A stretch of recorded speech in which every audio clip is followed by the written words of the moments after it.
Hi everyone, YouTube. It's a really beautiful morning for me. And right now I just completed my ritual. And my ritual is basically to wake up and watch the sunrise. Show my appreciation, my gratitude for it. And as I do it, I sun gaze. Sometimes the sun is behind the clouds. Sometimes the sun is in full blast, ready to give me full energy and power, like it did today. I was real happy and grateful for that.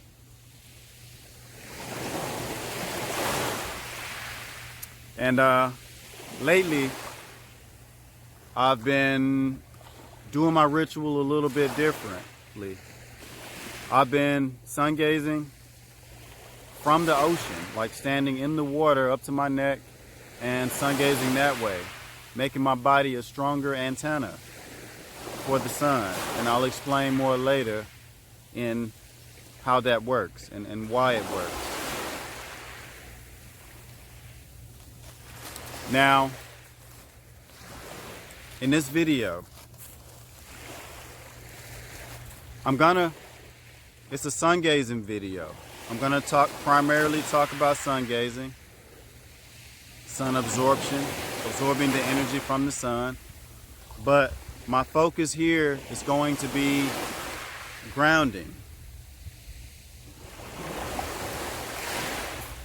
Because grounding is the other half of absorbing energy, knowledge, spiritual intuition, everything from the sun. A strong ground helps us be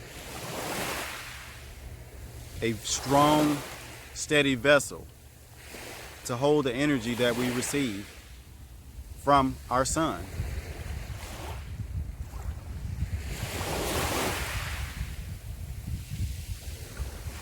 So I'm going to focus on grounding in this video, and I'm going to use the concepts of yin and yang to explain a lot of what I will talk about.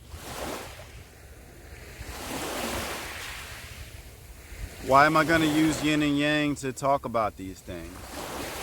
Well, the concepts of yin and yang they're Far Eastern concepts. Like in the West, we don't really talk in terms or speak in terms of yin and yang. But once you start learning about yin and yang and how it works, it simplifies a lot of things, which is why I'm going to use it here.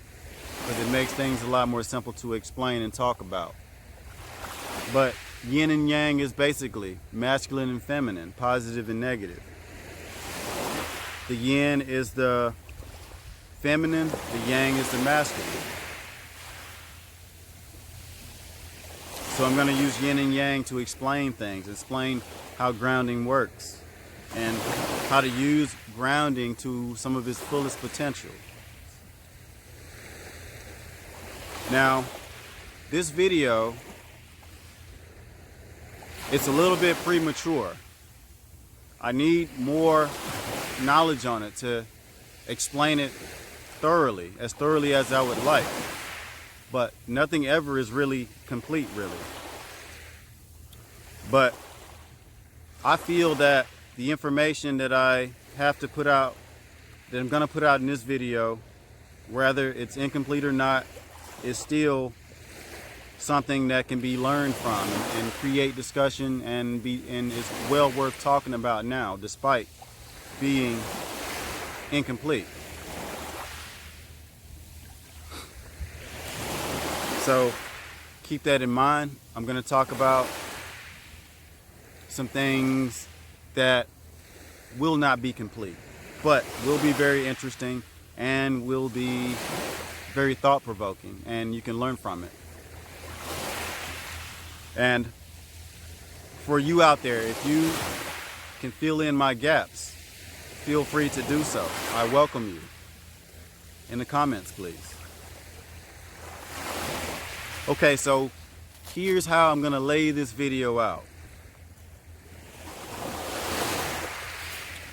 First, I'm going to start off by talking about yin and yang, a brief explanation of what it is and what it means, and how it's going to apply to this video. And then secondly, I'm going to talk about grounding. I'm going to talk about how grounding works. I'm going to talk a little bit about well-known, fully established thoughts about grounding, and some things that are less fully established or well-known in regards to grounding. And then from there, I'm going to talk about real places that I'm going to start with the weakest energy potential places to ground first. Basically tell you where the places where you probably don't want to ground. I'm going to talk about those first. And with keeping that in mind, any region, some regions, entire regions are weaker or lesser than others in regards to grounding. And in general, a natural place will always be just way better than an unnatural place. But I'm going to talk about specific places that you ground that are weaker than others, and the ones that are better than others. And then from there, I'm going to continue on and build up and talk about the highest potential places, places where we can ground and receive the most energy from. And somewhere in between there, I'm going to talk about the different positions that we put our bodies in as we ground. You know, our different body positions position our bodies and make our antenna pick up different stations or different channels, so to speak. Or it streamlines the energy. It makes the energy more organized, or the energy more chaotic. And I'm going to talk about some of the differences between these positions. And some of that information is going to be pretty well known, and some of it is going to be based on my trial, error, thoughts, and experiences. And some of it is going to be me putting things together. And again, take that for what it's worth. And yeah, that's about how the video is gonna happen. So how about we get started?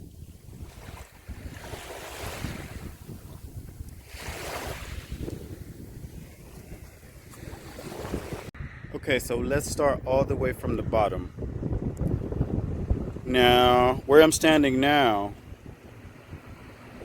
is on basically a road. It's a road.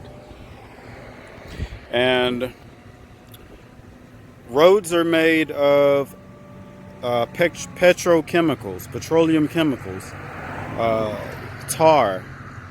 And these types of chemicals are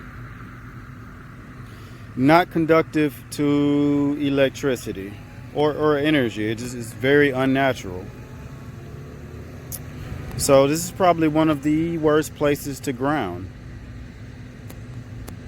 no matter what you're wearing. And speaking of what I'm wearing, here, if we look down at feet, when you're grounding yourself, you know, shoes is probably the first thing you want to consider when you want to be grounded well.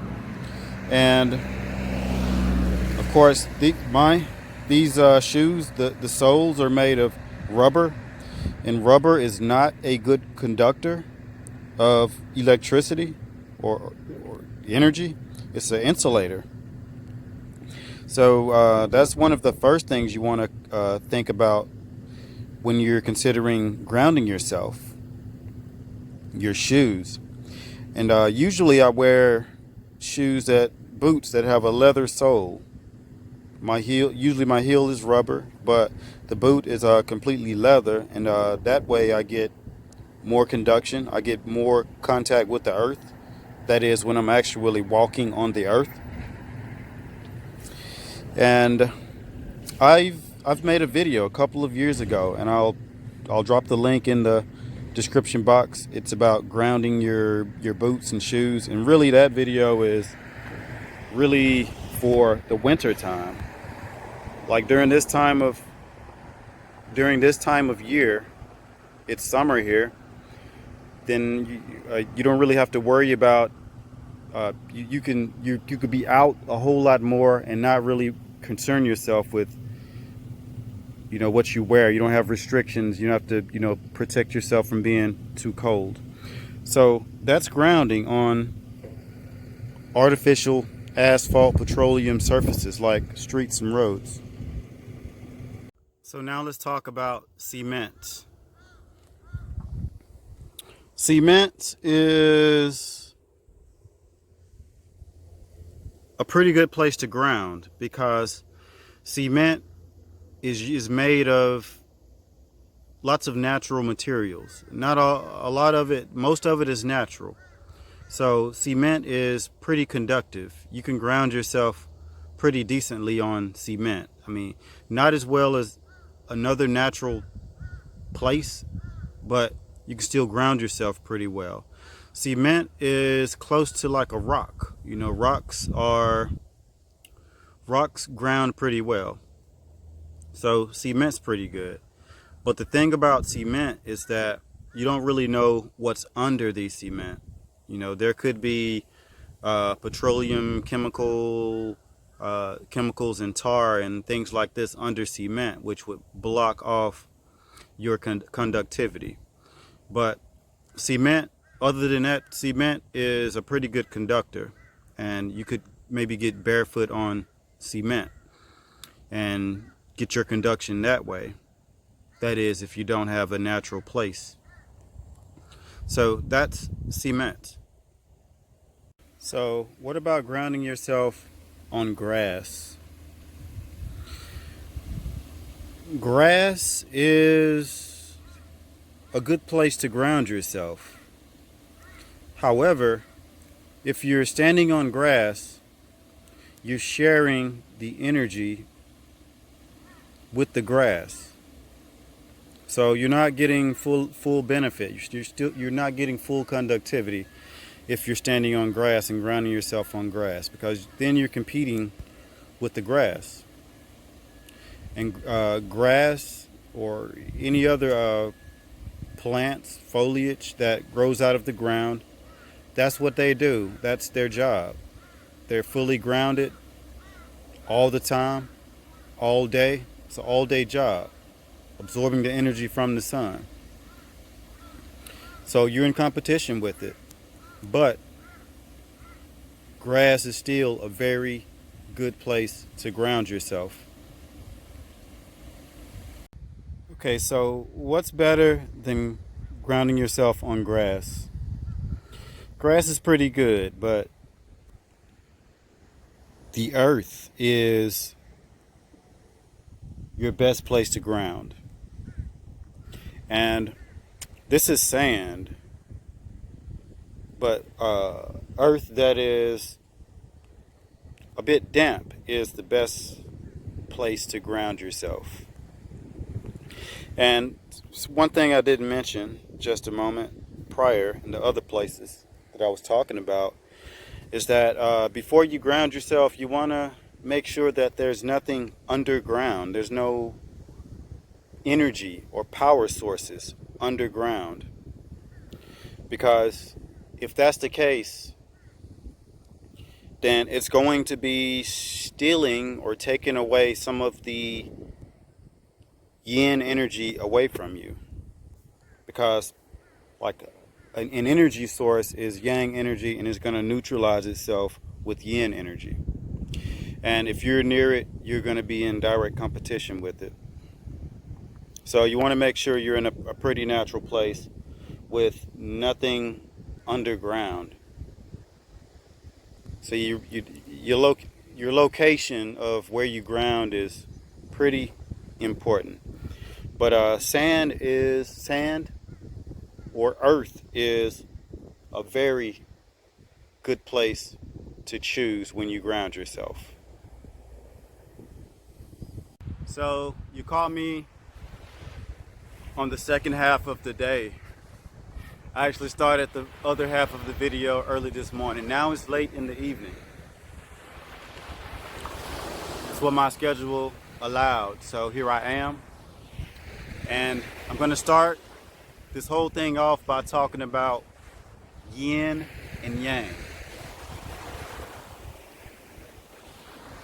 What's yin and yang? Yin and yang is an Eastern concept, Eastern philosophical concept.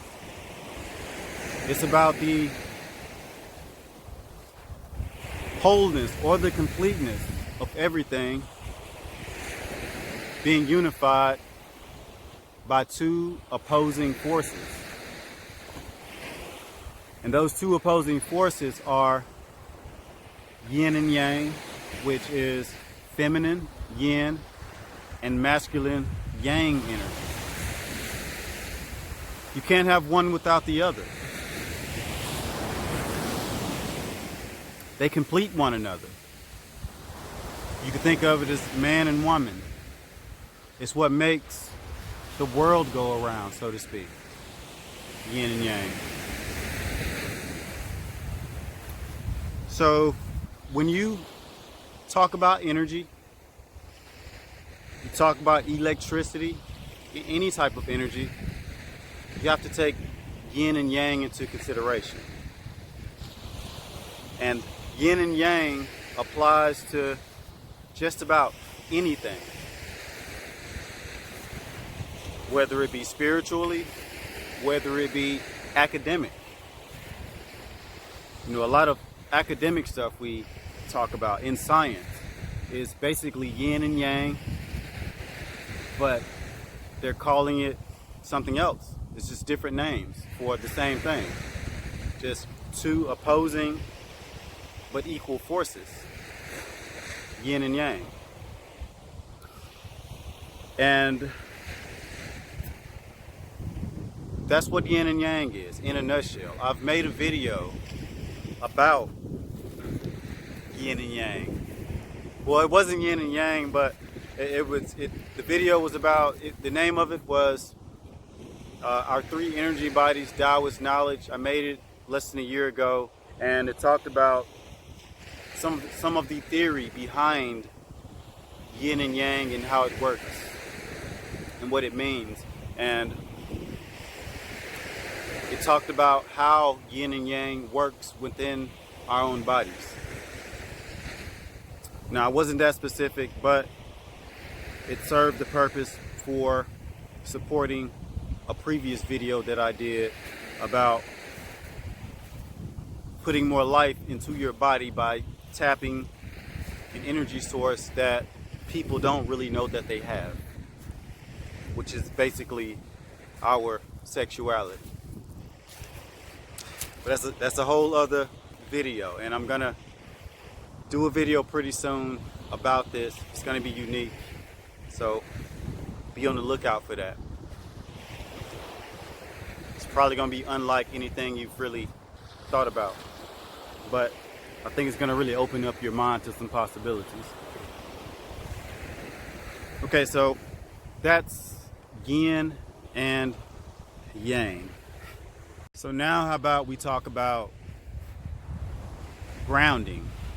What exactly is grounding? Grounding is basically connecting or being the conduit for yin and yang. Because the sun, if you want to think in terms of electricity, the sun is an anode, positive energy, and the earth is a cathode, negative energy. And our bodies are the conduit. Our bodies are primarily water, and water is a battery. Water can be magnetized. Water can do a lot of amazing things.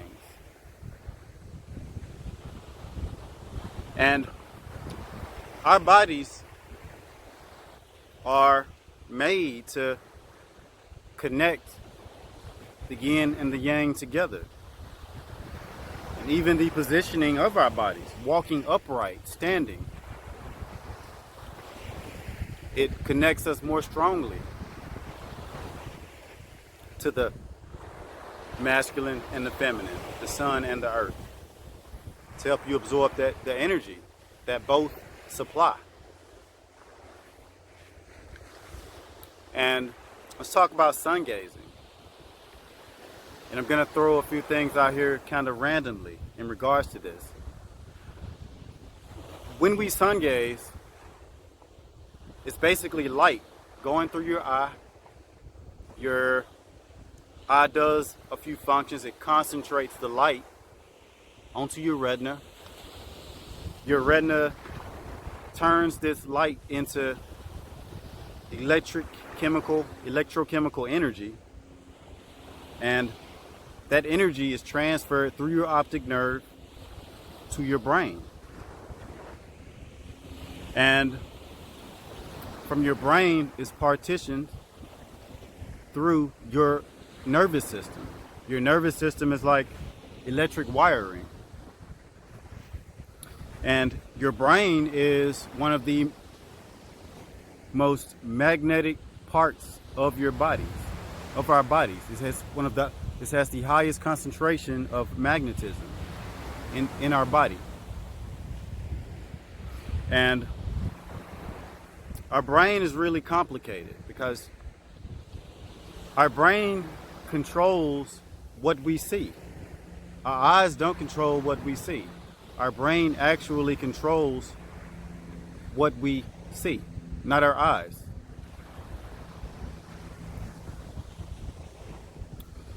And the next biggest magnet in our bodies is the heart. The heart has a very high concentration of magnetism. And I'm actually not sure if the brain or the heart has the most magnetism. But I think it's the heart. They say it's the heart because through technology, they can detect a magnetic field 22 feet outside of our chests from our heart. So the heart is a major source of energy. And I'm thinking that, and it's just my thinking, that our brain gets the sunlight, the light energy, and it attracts it, it pulls it in, and our heart absorbs the energy from the earth. And both of these are in like a direct communication with one another. They bring the two forces or energies together. Our heart brings the negative and our brain brings the positive, the light energy or the other energies.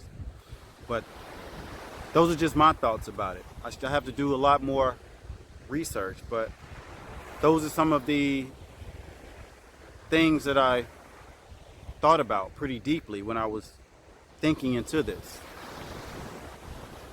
Now, with grounding, yeah, that's basically grounding. And that takes us to the next thing that I'll talk about. I'll go back to grounding in other places, but now let's talk about how we position ourselves and how that affects how we ground. Now, right now, I'm standing up.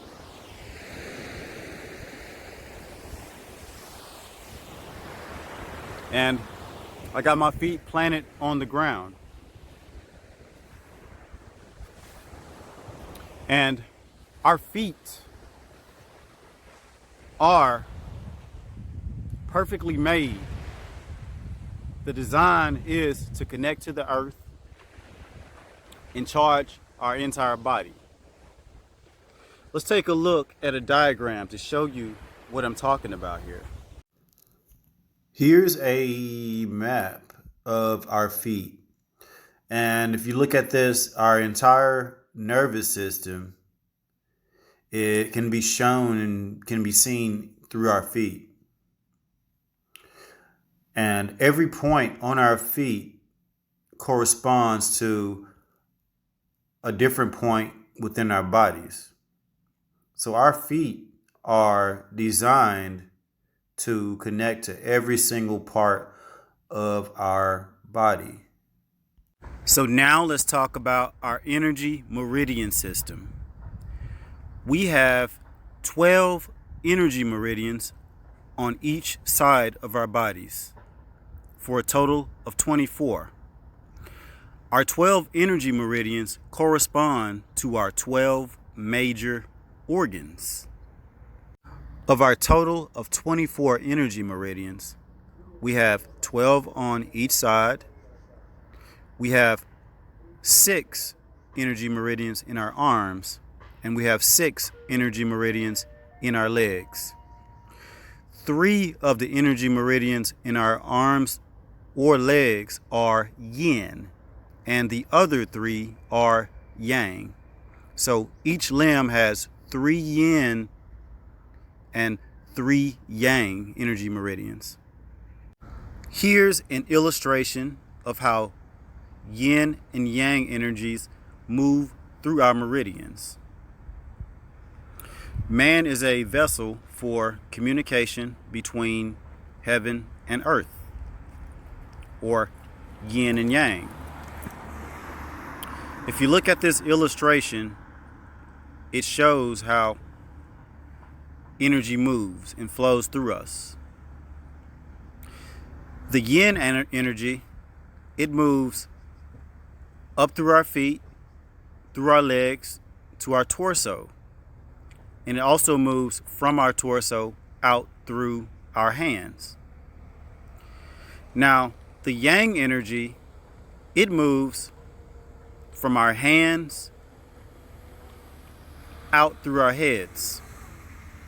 And it moves from our heads down through to our feet. As I've spoken of, the earth is yin and the heavens or the sun is yang.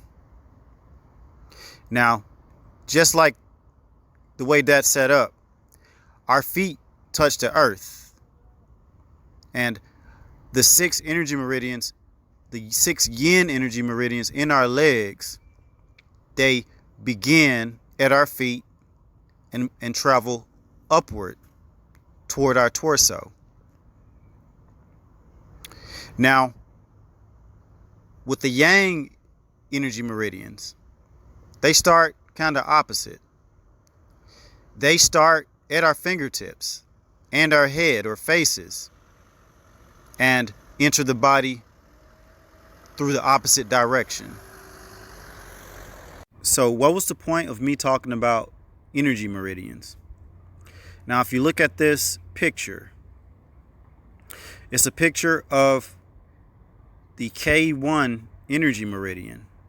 Remember, I mentioned to you that 3 energy meridians, 3 yin energy meridians start at our feet, 3 on each feet for a total of 6. Now, this energy meridian that you see in the picture is called K1, it's the only energy meridian that it starts at the bottom of our feet.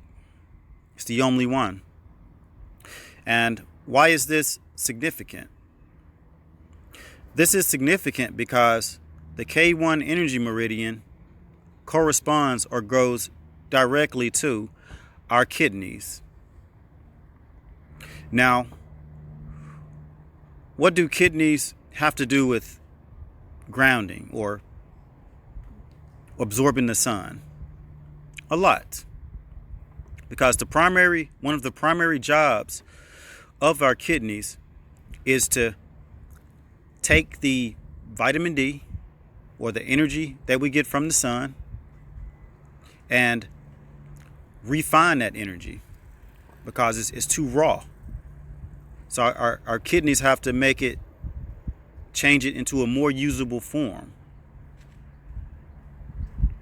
So this energy meridian, I think, is important that it be attached to the earth to tap into the yin and really boost our kidney function so that we can make the conversion of energy.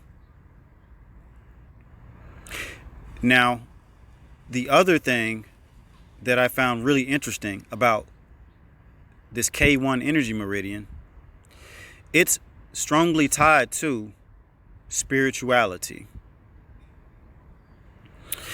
It's also associated with feeling really confident and really content with yourself and everything.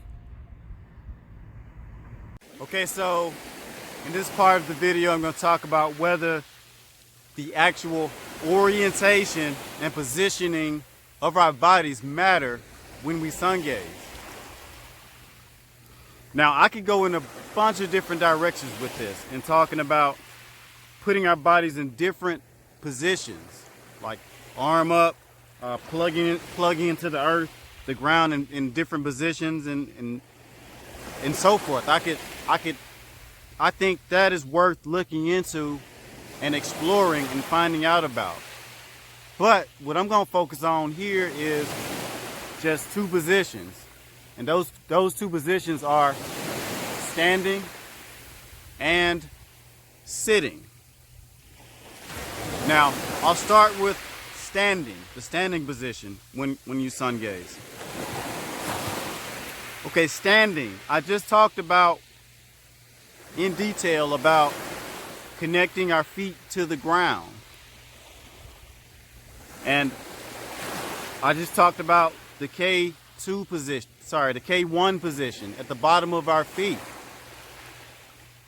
that directly connects to our kidneys. I just talked about that.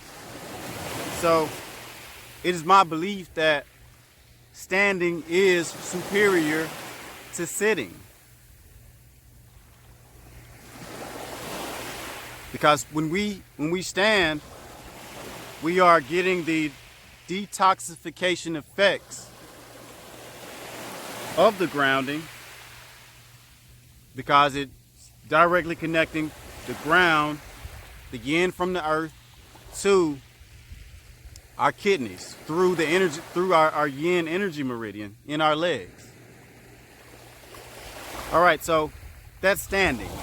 Now I'm going to talk about sitting. Okay, the sitting position. All right, sitting down when we sun gaze. Now sitting, of course, your butt is in direct contact with the earth. So you're getting a lot of unrefined, raw energy coming straight through your bum. Not through an energy meridian, but straight through your bum. And our yin energy meridians from the earth, they're designed for us to be flat on our feet, plugged in flat from our feet. So when we sit down, I feel that we're not getting the detoxification effect that you would get from actually just standing up and plugging in through your feet.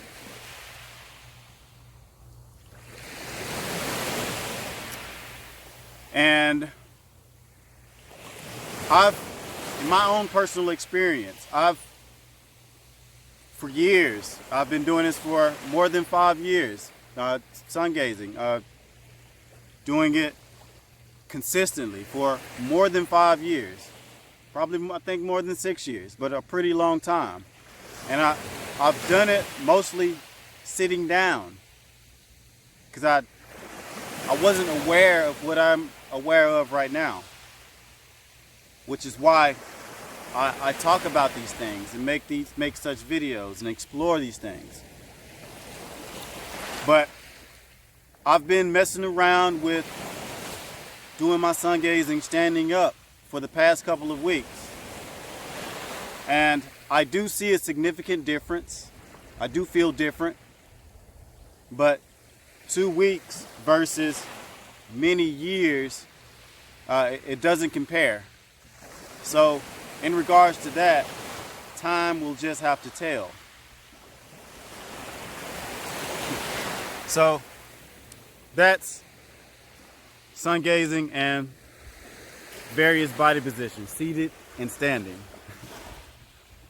Okay, so now let's talk about my favorite place to do my sungazing from. And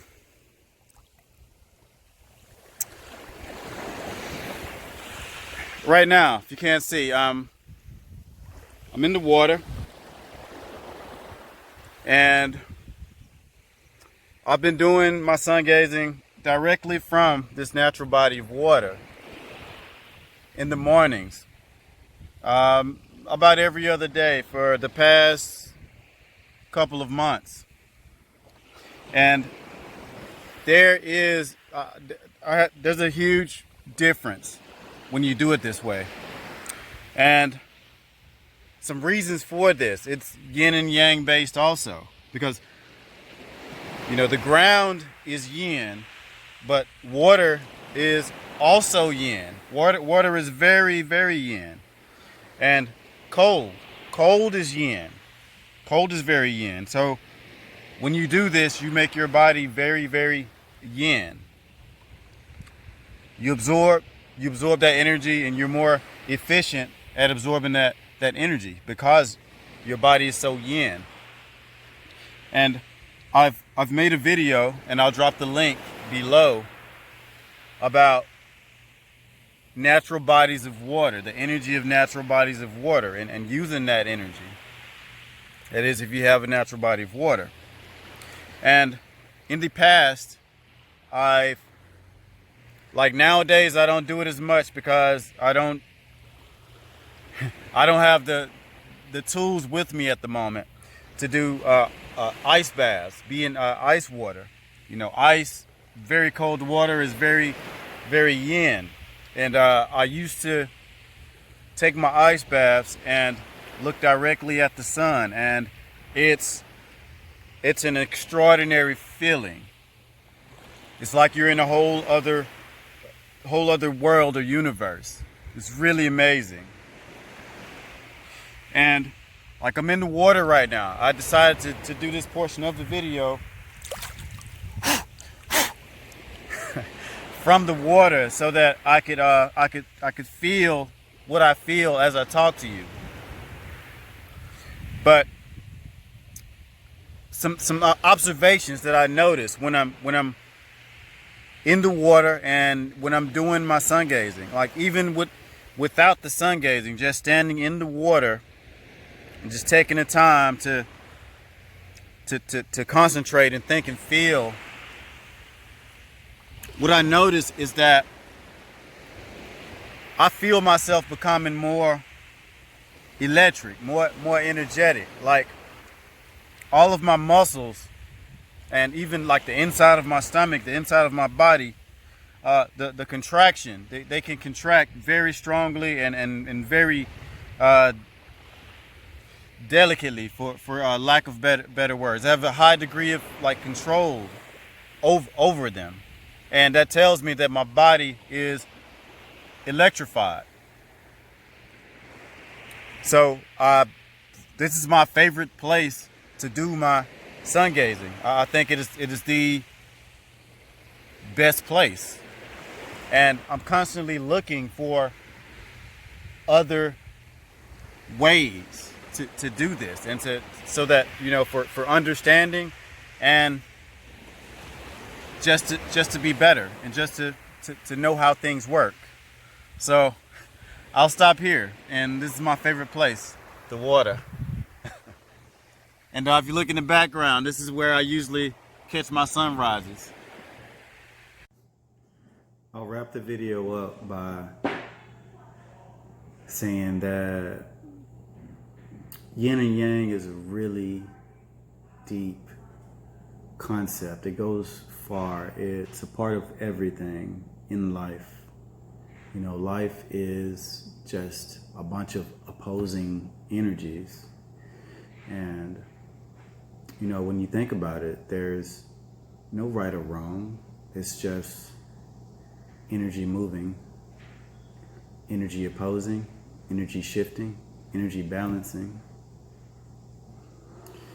And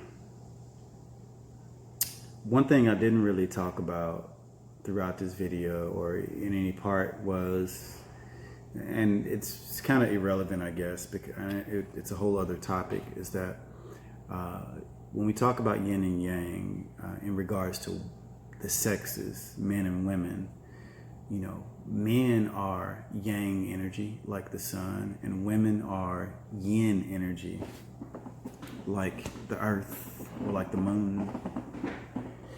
And in this case, it makes women more receptive to the sun. And I think this is the reason why women, they say, have the better intuition, because of their high yin energy. And this goes just deep in many different directions, but women have to be this way. They have to be very yin in order to do their function as a woman, such as housing a child through pregnancy. A woman has to be able to really read the environment and pass that information to their unborn child. And the unborn child gets their mitochondria. It makes energy from their mothers. And it's really deep thing if you just sit and think about it, but it's all yin and yang, really. And I just thought that was really interesting. And men and women vary in how much yin or yang that they have, but in general, a man is more yang, a woman is more yin. And that's something really cool that I wish I had the knowledge to talk about. Maybe in the future, we talk about the sexes. But I'll stop here, and I appreciate you for watching. Please like, share, subscribe, and browse my channel. I'm gonna leave some links and descriptions of what the links are and why they are relevant to this video, so that you can check those out and understand this video, or just enjoy some of my older videos if you like. So check that out if you have the time. Again, I just want to wrap this up by saying I love you and I really appreciate you. And we're gonna go deeper and deeper and deeper on into the future. I have to start with the known as the foundation, the base, and we'll just gradually take things into the unknown. And I think it will really be interesting. The unknown is, everyone wants to know about it, right? And I think it's a place where everyone would love to be. So hopefully I'll see you there in the future. Thank you. Bye.